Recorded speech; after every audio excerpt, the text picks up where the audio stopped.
Hey guys, what is up? Welcome back to my channel.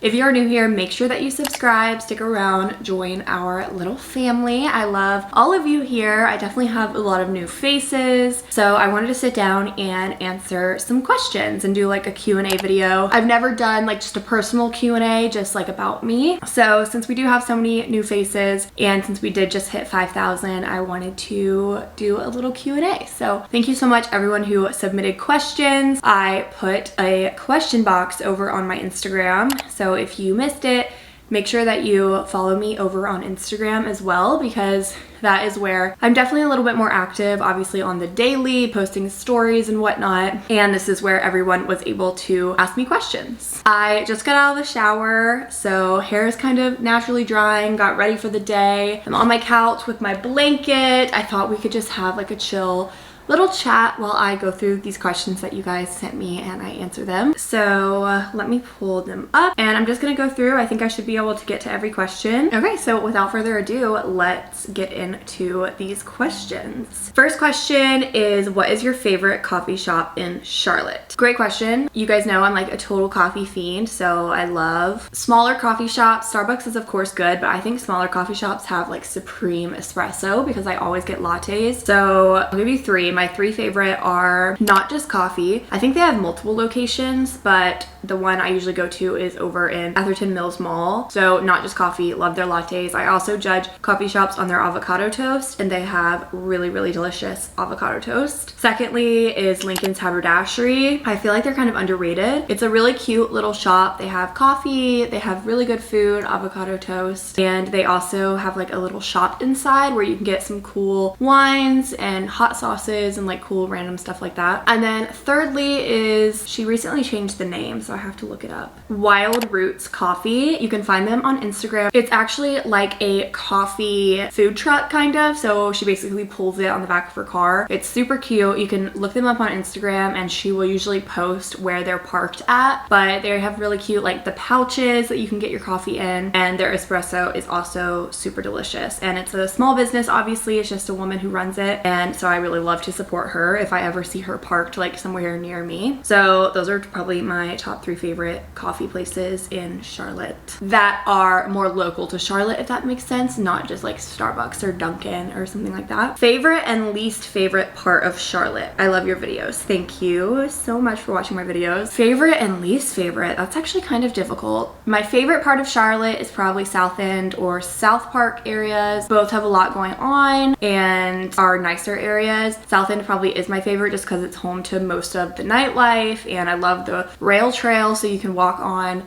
the rail trail and makes for a nice long leisurely walk. Least favorite is hard because I probably don't go to a lot of areas that I don't like, or probably avoid these areas. The only area that comes to mind is the university area, and that is only because that's where I used to live last year, near the university, and we definitely had some issues with safety, just like cars being broken into and things like that. So university area isn't my favorite. It's definitely more affordable than other areas in Charlotte, which is probably why that comes into play. But Charlotte has a lot of great areas. Ballantyne is really beautiful. That's really good if you're like want a family, but I think South End and South Park area and Dilworth area is also great for like a young professional who still wants that nightlife and that fun aspect of everything. Alex asked, do you see yourself moving anytime soon? And then Hannah asked, do you plan on staying in Charlotte long term?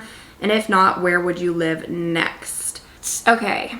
I love Charlotte. I think it's an amazing city. I could see myself like settling down here. If I did get a job here after graduation, I would be content staying in Charlotte. Like I said, I think it's an amazing city. 3 hours to the mountains, 3 hours to the beach, great weather. You experience all the seasons. So if I did end up staying in Charlotte, I would be content with that. That being said, I do kind of want to move because I have lived in North Carolina my entire life. If you're new here and you don't know, I was born and raised right outside of Raleigh, and then I went to undergraduate school at UNC Chapel Hill and now grad school at UNC Charlotte. So I've never lived in a different state, and I just have this yearning inside of me to live somewhere else, whether that is for a couple years or for permanent. I do see myself coming back to North Carolina because my family is all here and I love my family. I'm super close with them. But I think if I don't ever move out of the state, I feel like I'll have just like a tinge of regret because I have always wanted to experience a different state and a different city. The grass could definitely be greener on the other side. I could get there and be like, wait, I want to go home. And if that's the case, I'll go home. But I just really want to see somewhere else. As to where I would live next, I'm pretty open. It all depends on a job now that I am single and I don't really have much tying me down. Some cities I've been looking at jobs just interested in. I'm interested in Florida. Tampa, I think, is a really beautiful place. I'm interested in Austin, Texas, Dallas, Texas. I am interested in Boston. I have a really great friend who lives there and I know it has a lot of jobs in my field in Boston. I'm also interested in New York City. I feel like everyone has a little bit of a pull to New York City. I think New York is probably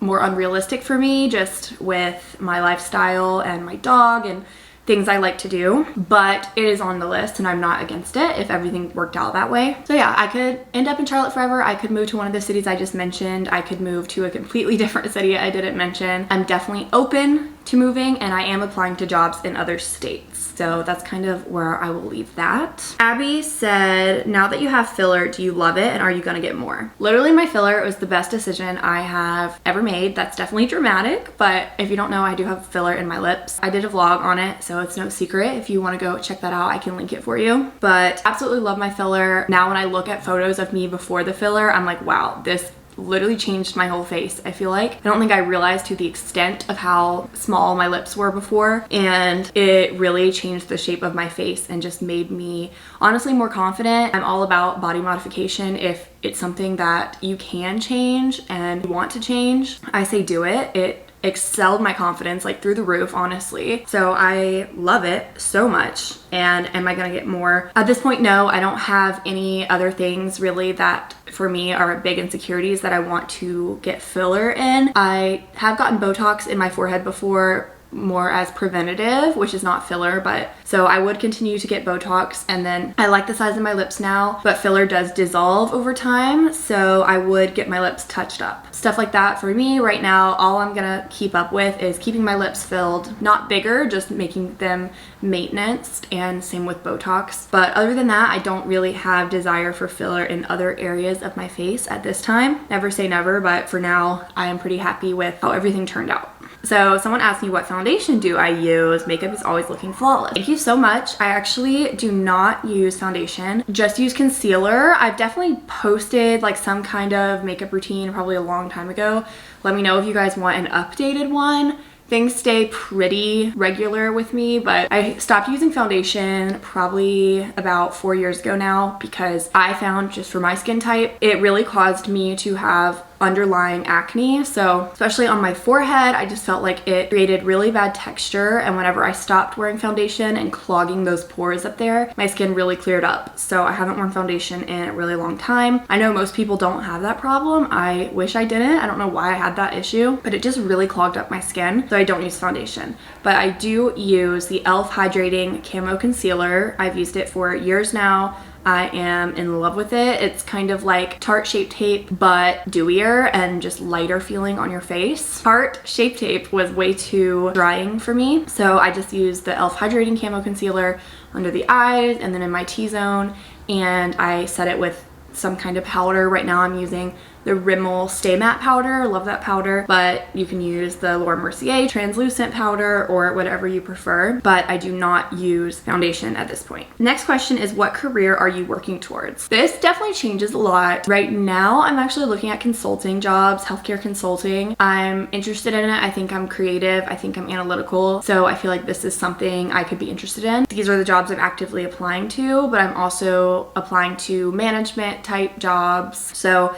we'll kind of see. I don't know, honestly. I've always been pretty open about that. I don't fully know where I'm gonna end up, and like I don't have a goal to be a CEO of a hospital or a VP of a hospital. Honestly, not a goal of mine, just with what I want in my life, work-life balance, not what I'm working towards. I would like some type of leadership position, whether that's a team lead or something like that eventually, but my goal isn't to be like the queen of a hospital or anything like that. How hard would you say an MHA is? So I don't think it's that difficult, to be honest. honest. It's definitely a lot of work. It's dedication more than anything. I think if you're going to grad school, then you have to have that dedication and that drive. I mean, most people after college, the last thing they want to do is go and do more school. So I don't think that if you are going to grad school, you don't have that drive. You probably do. So I don't think the material is difficult, at least for me, compared to my undergraduate degree. I had more problems in undergrad because it was more science-based for me, but it is a good amount of work. So difficulty is not high, but it's more about time management and being productive. What made you decide to do YouTube? I love this question. I don't think I've ever talked about this. Basically, my entire life, I have watched YouTube like obsessively. Never watched Netflix really. I barely watch anything. I would just watch vlogs, and I started with makeup tutorials. So like Casey Holmes, like all those people back in the day, I was obsessed with them. I would watch their channels all day, every day. I would come home from high school and lay on the couch and put on makeup tutorials, and my stepdad and my mom would be like, how do you watch people put makeup on their face all day long? Or how do you watch people make their bed in the morning? Like, you do that same thing. And I don't know what it is about it, but it's always just been therapeutic to me. I've always really connected with the people on there. So I always loved it. I wish I started earlier. I was embarrassed. I think it can be difficult to put yourself out there like that on the internet. I was from a small town and people love to talk. So I was definitely didn't want to do that. I know like a few people in my high school at some point started YouTubes and stuff. And I was like, that is amazing. I want to do that. And then eventually after college, I decided that I was over caring what others thought. And I wanted to do what I wanted to do. I thought I could do it well because I've watched it for so long and I knew I would enjoy it. I think having a hobby is important. I never had that many hobbies outside of school. So having this as a creative outlet has been really great for me. So really it just came from me loving it all my life and then finally getting over that fear of being judged and just saying, screw it, I want to do this. I love it. And here we are today and I 100% don't regret it. I love it to death. So if it's something you're interested in or you're thinking about doing, I 100% say go for it. Next question, how do you stay motivated and keep your energy when you are so busy? Great question. I don't. Like, full transparency, something I definitely want to reiterate on my channel and I want everyone to know is everything looks amazing when you are editing the content, right?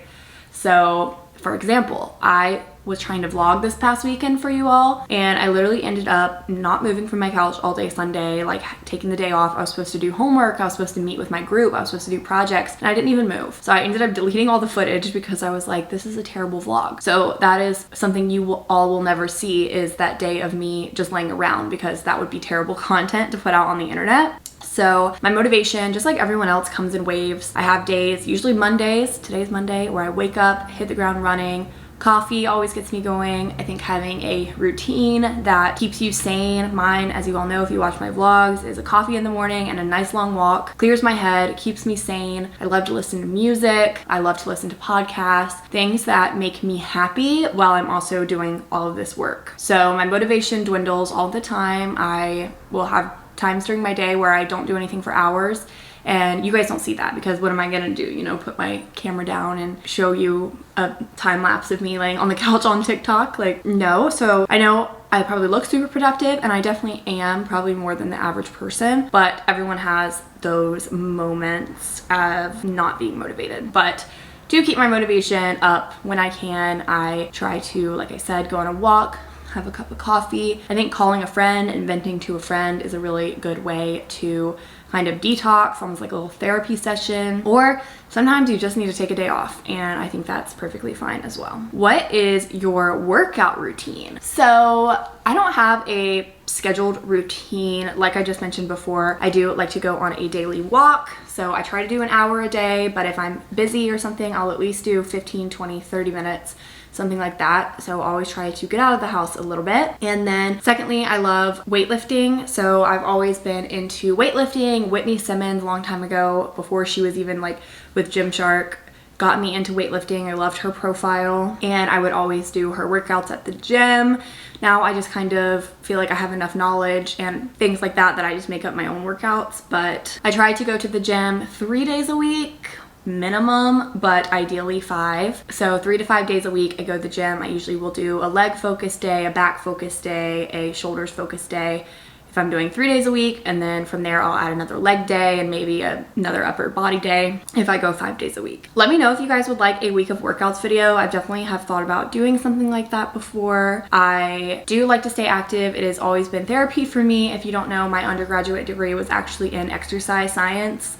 So I definitely know the benefits behind it and I enjoy it. It is a hobby of mine. I don't really have weight loss goals or super intense fitness goals or anything like that. For me, it really is a mind clearing exercise type situation and just something that I enjoy to do. It makes me feel good. I love being sore. I love all of that. So cardio every single day, and then a leg day, back day, shoulder day, another leg day, another upper body day if I go all 5 days. But that really depends on how tired I am during the week and also how much work I have going on, because school and my job do come before the gym. So I try to prioritize getting all of those things done before I actually go to the gym. Okay, next question is, what is dating like in Charlotte? I think dating in Charlotte is good. I honestly don't have that much experience dating in Charlotte. As you all know, I told you all about this. I am recently single. It's been a few months now. I haven't felt ready to dabble that much into the dating world. I have done a few things, but I am honestly just not there. I'm really focused on me and my school and finishing up here and figuring out where I'm gonna get a job. Don't really feel like jumping into a relationship and then moving in 6 months, you know? So I'm kind of trying to figure out that aspect of my life and focus on that. But if you are single in Charlotte and you are ready to date and get out there, I honestly think Charlotte has a really good dating pool. It is a young professional city full of people who are moving here. Like, no one is from Charlotte. Everyone moved to Charlotte for work or something. So there's new people moving in every day. There's a lot of finance people. It's a huge banking city. So I mean, if you're a straight female like me, there's a lot of educated, smart guys who are single, just moving here. So you definitely have a lot of options. Can't tell you their intentions because like I said, I haven't really dabbled in it, so I don't have that much experience. But I will say we're not lacking men, but I don't think I can stereotype all of the men in Charlotte, but there are plenty of them. So if you're coming to Charlotte and you are gonna be single, I think you have some options. And we will finish this up with another Charlotte related question from Sarah. She said, what is your favorite restaurants in Charlotte? One that immediately comes to mind is Stir. It's in South End, STIR, all capitals. I think that restaurant is delicious. My parents took me there one time. It's a really cool atmosphere and the food was amazing. They have really cool cocktails. Really like that place. I also love Hawkers. Stir is a little bit more upscale, I would say. I mean, it's not super upscale, but Hawkers is more casual. It's more like a Chili's vibe, but way more delicious. It's so good. I love Hawkers. They have a really great patio. Honestly, those are probably my favorite too. I find myself craving Hawkers like all the time. And then also Stir is just a really great, it's like a good date night spot or a great place to take your parents if they're in town. So those are two really great restaurants that I love in Charlotte. So that is literally every single question that I got asked. Thank you everyone who submitted a question. I really appreciate that. Make sure that you follow me on Instagram so that next time I do another little Q&A, you can be a part of it. Make sure that you subscribe if you're new here, and if you are just joining the family, hope you learned a little bit something about me. And with that being said, I will see you all so very soon in my next video. Bye guys.